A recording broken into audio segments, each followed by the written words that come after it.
Good morning, students. Welcome to CR International School online study system. Today, we are going to discuss the very first lesson of macroeconomics, starting with the introduction of macroeconomics.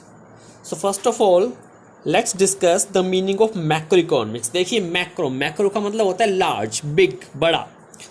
तो basically हमने micro economics पढ़ी थी 11th class में पिछले साल, जिसमें हमने जो इकोनॉमिक इश्यूज थे वो स्मॉल लेवल पर या इंडिविजुअल लेवल पर डिस्कस किए थे. अब हम मैक्रो इकोनॉमिक्स स्टार्ट कर रहे हैं, तो अब हमें जो भी इकोनॉमिक इश्यूज होंगे वो कंट्री एज अ होल यानी पूरे देश की प्रॉब्लम, पूरे देश की इकोनॉमिक्स प्रॉब्लम को हमें डिस्कस करना पड़ेगा. So macroeconomy is defined as a branch of that economics which discuss the economic issues और economics problem at the level of an economy as a whole. तो यही मैक्रो इकोनॉमिक्स होता है जो इकोनॉमिक इशू को country level पर discuss करता है. It has a concern for the welfare of all residents of a country.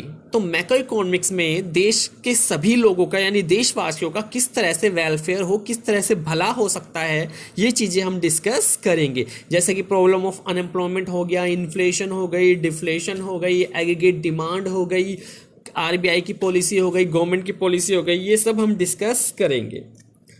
The issues like, अब देखिए इसके अंदर कौन कौन से इश्यूज मेनली होते हैं. लाइक एम्प्लॉयमेंट, बेरोजगारी, आपको पता है पूरे देश के लेवल पर, कंट्री लेवल पर कितनी बड़ी समस्या है, तो इसे भी हम मैक्रो इकोनॉमिक्स के अंदर डिस्कस करेंगे.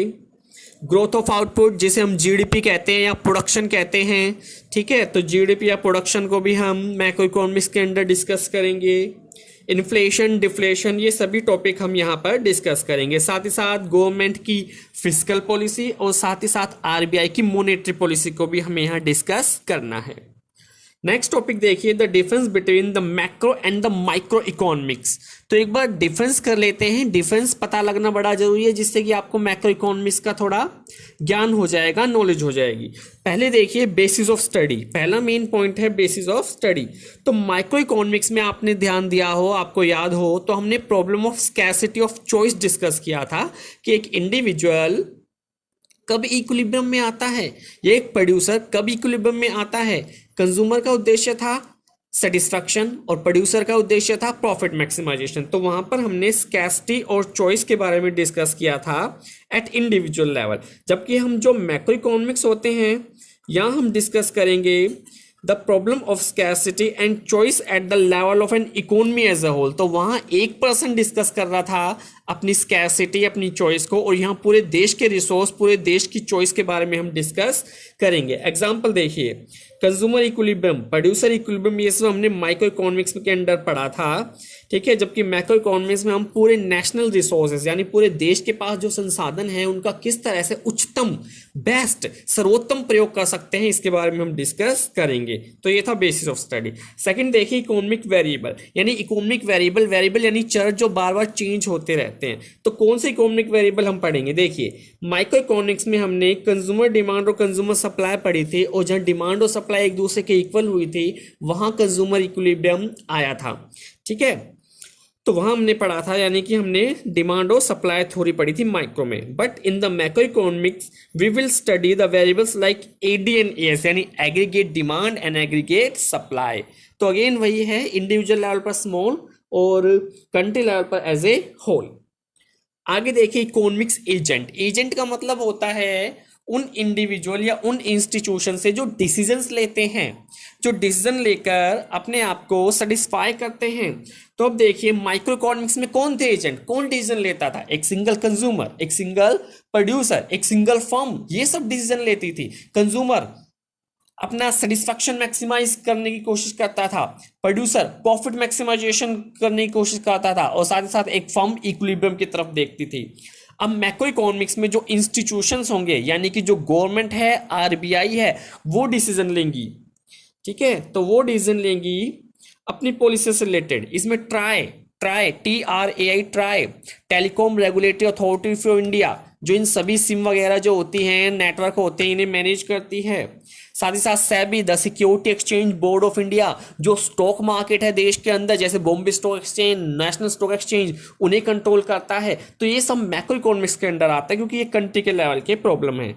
आगे देखिए डिग्री ऑफ एग्रीगेशन, एग्रीगेशन यानी इकट्ठा करना, एक साथ लेकर आना। तो माइक्रो इकोनॉमिक्स में आपकी लिमिटेड डिग्री ऑफ एग्रीगेशन होता था। हमने माइक्रो में क्या किया था, हमने सभी सिमिलर फर्म को मिलाकर इंडस्ट्री की थी, बस वो इंडस्ट्री तक ही सीमित था, इंडस्ट्री तक ही सीमित था। लेकिन मैक्रो इकोनॉमिक्स में हम सभी इंडस्ट्री उठा लेंगे, सभी प्रोड्यूसर उठा लेंगे, सब चीज उठा लेंगे।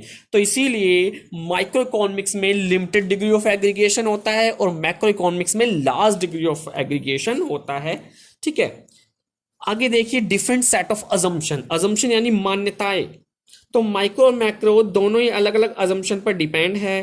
देखिए कुछ वेरिएबल माइक्रो में कांस्टेंट थे, वो कांस्टेंट वेरिएबल मैक्रो में आने के बाद, ठीक है, चेंजेबल हो जाएंगे, और जो माइक्रो में चेंजेबल थे वो मैक्रो में आने के बाद कांस्टेंट हो जाएंगे। एग्जांपल के तौर पर आप देखिए, एक बार देखिए, basically total output and employment, output यानी प्रोडक्शन, एम्प्लॉयमेंट यानी कि रोजगारी, ठीक है, काम धंधा, they are assume constant in micro. तो माइक्रो में हम बोलते थे कि भाई टोटल आउटपुट आपका कांस्टेंट रहेगा, उसे आप एक साथ नहीं बढ़ा सकते, और एम्प्लॉयमेंट भी आपकी कांस्टेंट है। जबकि मैक्रो इकोनॉमिक जब हम पढ़ेंगे तो उसमें हम लेके चलेंगे कि टोटल आउटपुट आपका बढ़ भी सकता है, घट भी सकता है कंट्री लेवल पर, और कंट्री लेवल पर एम्प्लॉयमेंट आपकी बढ़ भी सकती है और घट भी सकती है। जैसे आपने जब अपनी कंज्यूमर सेटिस्फैक्शन के बारे में डिस्कस किया था तो बेटे इनकम को कांस्टेंट माना था हमने, अगर आपको ध्यान हो तो। लेकिन हम मैक्रो की बात करेंगे तो हम इनकम को चेंजेबल मान के चलेंगे।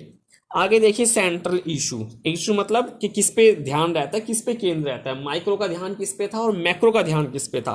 तो माइक्रो का ध्यान था allocation of resources and their use, ठीक है, देयर यूज। तो इस पर हमने फोकस किया था माइक्रो इकोनॉमिक्स में। जबकि हम मैक्रो इकोनॉमिक्स में किस पे फोकस करेंगे, लेवल ऑफ आउटपुट, यानी कि आउटपुट का लेवल, और एम्प्लॉयमेंट, इन दो चीजों पर फोकस होगा हमारा मैक्रो इकोनॉमिक्स में।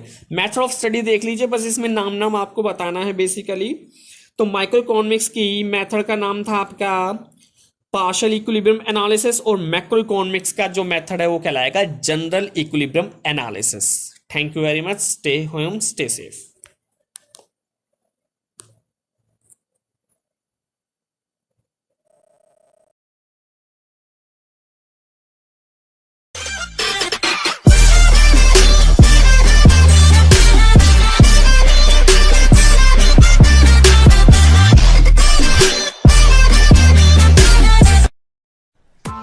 Press the bell icon on the YouTube app and never miss another update.